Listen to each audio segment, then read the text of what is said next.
Gagawa tayo ng Chinese matchang! Ngayon, maghanda ng 6 na basong tubig at pakuluan ito.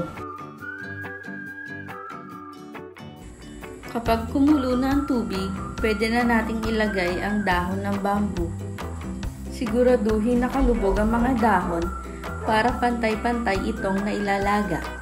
Muli, takpan ito at pakuluan ng 1 oras. Ngayon, maghanda naman ng tubig para sa pagbababaran ng mushroom. Ngayon, ilagay na ang mushroom at siguraduhin basa lahat ng piraso nito. I-set aside lang natin at hayaang nakababad ng 30 minutes to 1 hour. Ngayon naman, hugasan ng 1 hanggang 2 beses ang glutinous rice. Himas-himasin ang bigas para masiguro tanggal ang mga alikabok nito. Muli natin i-drain ang maduming tubig. Hugasan natin ang 2 beses.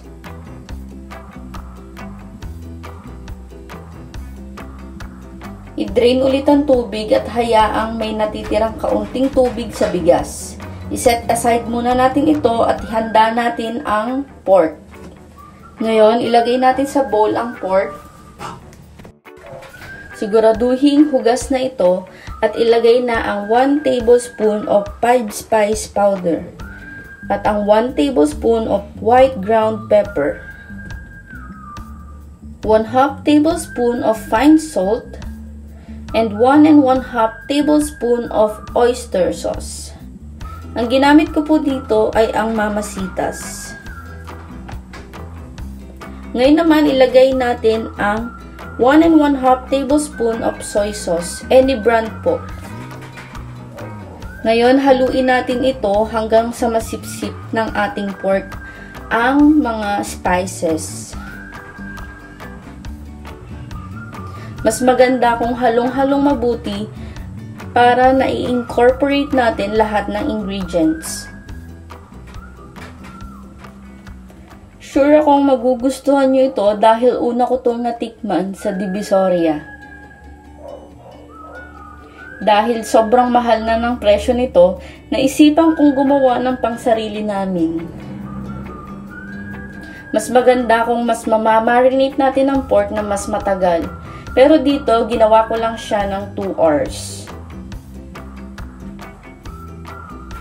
Haluin mabuti. I-set aside natin ang pork. At ngayon, ihanda naman natin ang onion and garlic. Maglagay ng 3 tablespoon of oil. Ang ginamit ko po dito ay canola oil. Ilagay natin ang chopped onions. I-fry lang natin ito hanggang mag-golden brown. Haluin habang piniprito ito para pantay ang pagka-brown ng ating onion.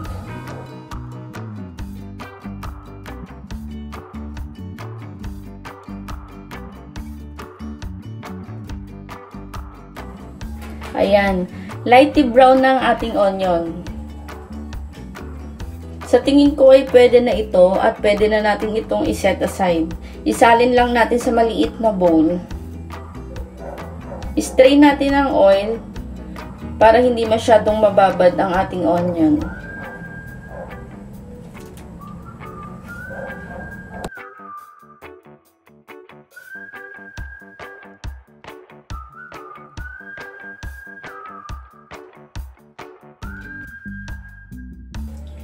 Ngayon naman, i-fry natin ang ating chopped garlic.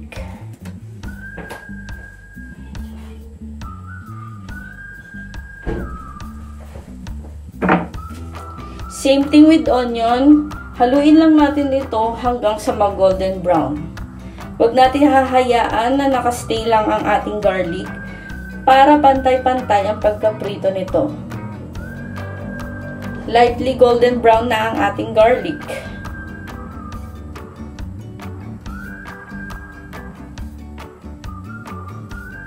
Ngayon, pwede na natin iset aside at isalin sa bowl ang ating garlic kasama ang oil. This time naman, isasama natin ang oil para mababad ang ating garlic. Ngayon naman, ihanda natin ang ating mushroom. In a pan, maglagay ng 1 tablespoon of fried garlic at ilagay na ang ating binabad na mushroom. Igisa ito ng kaunti. Ayan, lagyan na natin ng 1 tablespoon of salt.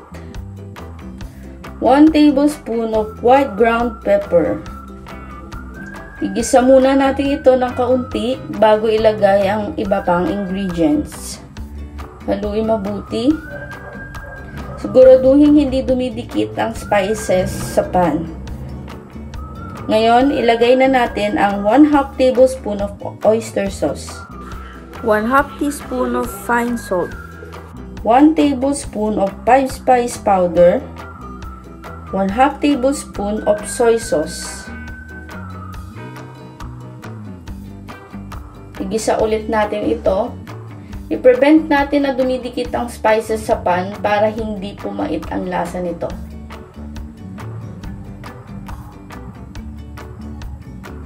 Haluin mabuti. I-set aside natin. At ngayon, ihahanda na natin ang next ingredient.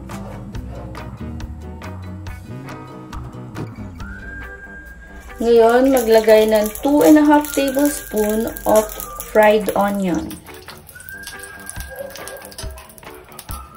Dagdagan ng konting oil kapag kailangan.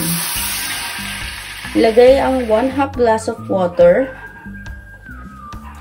2.5 teaspoon of fine salt.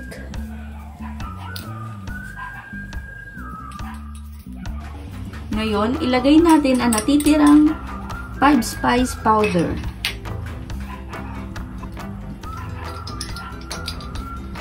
Ang natitirang white ground pepper. At ang natitirang oyster sauce. Lagyan natin ng 1/2 tablespoon of soy sauce. Haluin ito hanggang sa matunaw ang mga powder. Huwag hahayaang magkaroon ng buong-buong spices. Para pantay-pantay itong mai-incorporate sa ating bigas. Pakuluan lang mabuti. Huwag hahayaang matuyo. Ngayon, ilagay na natin ang ating bigas.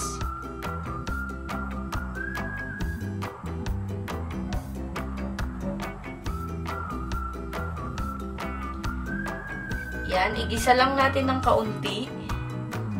Huwag hahayaang dry na dry ang ating bigas. Hayaan lang natin ma-absorb ng kaunti ang ating sauce. Haluin.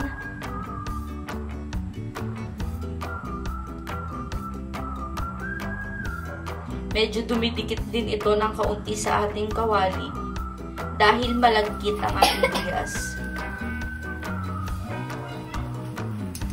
Kapag napansin nyo na sip-sip na ng bigas ang ating sauce, pwede na natin siyang iset aside.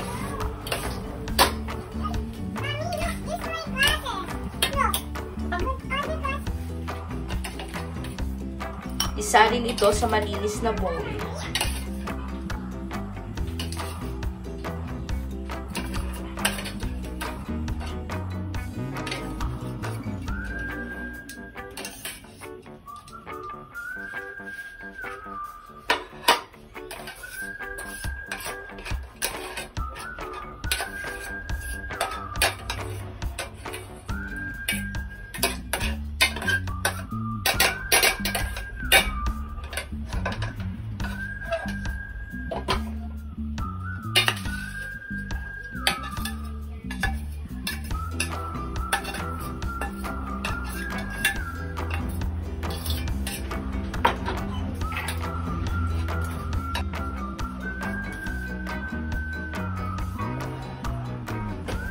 Pwede na natin idagdag ang natitirang fried onions.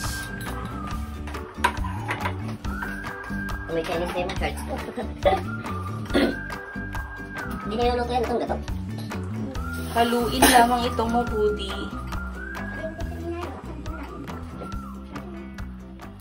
Hindi dikit yan. Ano, subukan mo. Yan ang bawal mo. Wala ano recipe book mo, ano? Nandito na, secret ano eh. Guidelines, ano. I-set aside na natin ito. Ihanda naman natin ang ating pork. In a pan, maglagay lang ng 2 tablespoons of oil, 1 1/2 tablespoon of fried garlic. Ilagay na natin ang ating pork. Marinated ito for 2 hours. Dagdagan ng oil kung kinakailangan. Minsan kasi ang pork natin ay dumidikit sa ating pan. Ilagay ang 1/2 teaspoon of fine salt,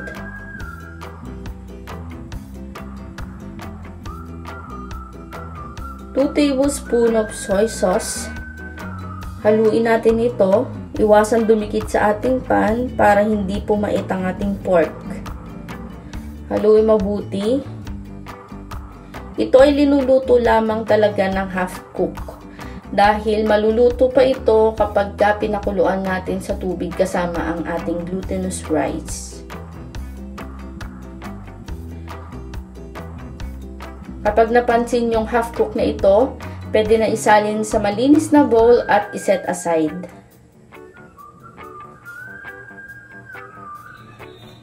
Ngayon naman, ihanda natin ang pagbalot ng ating matchang.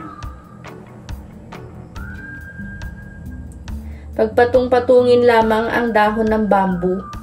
Kung kinakailangan ay gawing 4 ang dahon kung maliit ito. Pero kung malaki naman, pwede namang 3 lamang. Dahil malaki ang nakuha kong dahon, ginawa ko itong 4. I-fold lang ito na mag-shape na pyramid.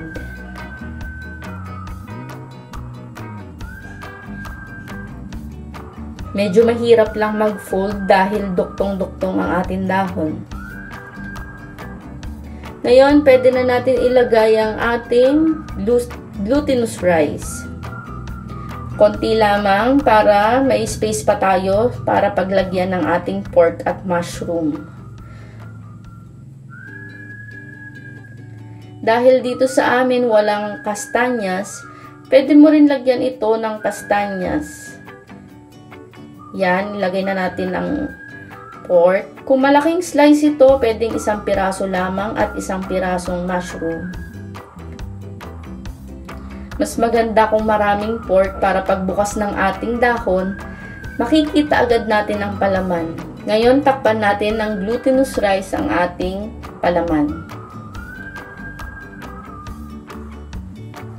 I-fold ng kaunti. Yan, i-fold natin ang dahon. Kapag nakita mong may konting space pa, pwede pa natin lagyan ng rice. Fold ulit natin, tignan natin kung pwede na natin balutin ang ating dumpling. Ito ay tinatawag din na rice dumpling sa China. Yan. I-fold natin na parang tinatakpan lang natin ang ating pyramid. Idiretso ng ikot ang natitirang dulo ng dahon. Ngayon, itali na natin ito. Ang ginamit kong tali dito ay nylon dahil wala akong available na grass string. Pwede din naman ang ibang klase ng tali kung ano ang available sa inyo. Kung maglalagay kayo ng kastanyas, i-stir nyo lang ang kastanyas sa fried garlic. Lagyan ng 1 tablespoon of 5-spice powder at 1 tablespoon of soy sauce. Stir nyo lang yon hanggang sa ma-half cook. Yun po ay pinakang laman lang ng kastanyas at wala na yung balat. Dahil medyo malayo ang bilihan dito, hindi ko na nilagyan ng aming dumpling. Pero kung meron naman dyan sa inyo, pwede nyong lagyan para mas masarap ang ating dumpling. Sa una ay medyo nahirapan ako magbalot nito dahil maliit ang available ng dahon ng bamboo. Kung wala naman kayong dahon ng bamboo, pwede din naman ang dahon ng banana. Pag naman dahon ng banana ang ginamit nyo, Idadarang nyo lang siya sa apoy. Hindi nyo na siya kailangan pakuluin. Ngayon, kung hindi nyo ma-achieve ang pyramid shape ng ating dumpling, okay lang din naman. Kapag tinatali nyo ang dumpling, siguraduhin na magkakasama ang 3 piraso nito at may handle na kaunti para kapag linaga natin ito sa tubig, meron tayong panghahawakan pag-angat ng ating dumpling. Itali lang mabuti dahil baka bumuka ito sa tubig.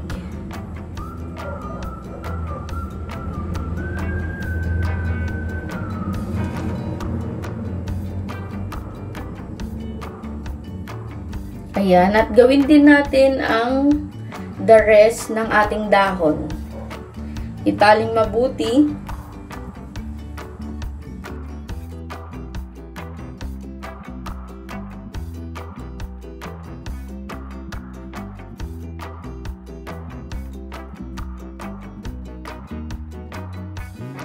Ayan, naitali ko na lahat ng ating bigas. Pwede na natin siya ilagay sa kumukulong tubig. Magpakulo ng tubig. Siguraduhin nakalubog ang ating mga dumpling para pantay-pantay na luluto ang ating glutinous rice.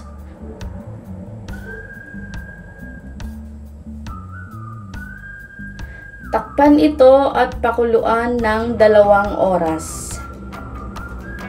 Matapos ang 2 oras, pwede na natin siyang hanguin sa tubig. Yan. Ginamitan ko lang siya ng tinidor para maiangat sa ating tubig. Dahan-dahang ilipat sa ating plato. Pero kung maaari, ito ay sinasampay para tumulo pa ang excess na tubig nito. Kaya naman sinasampay ito at pinapatulong mabuti para maiwasang mabilis mapanis ang ating dumpling. Pero kung isasampay nyo to na matagal at madadry, pwede nyo to ilagay sa freezer ng 1 to 2 months. Ready to serve na ang ating Chinese dumpling. Please don't forget to click subscribe para updated ka lagi sa bago kong i-upload na video.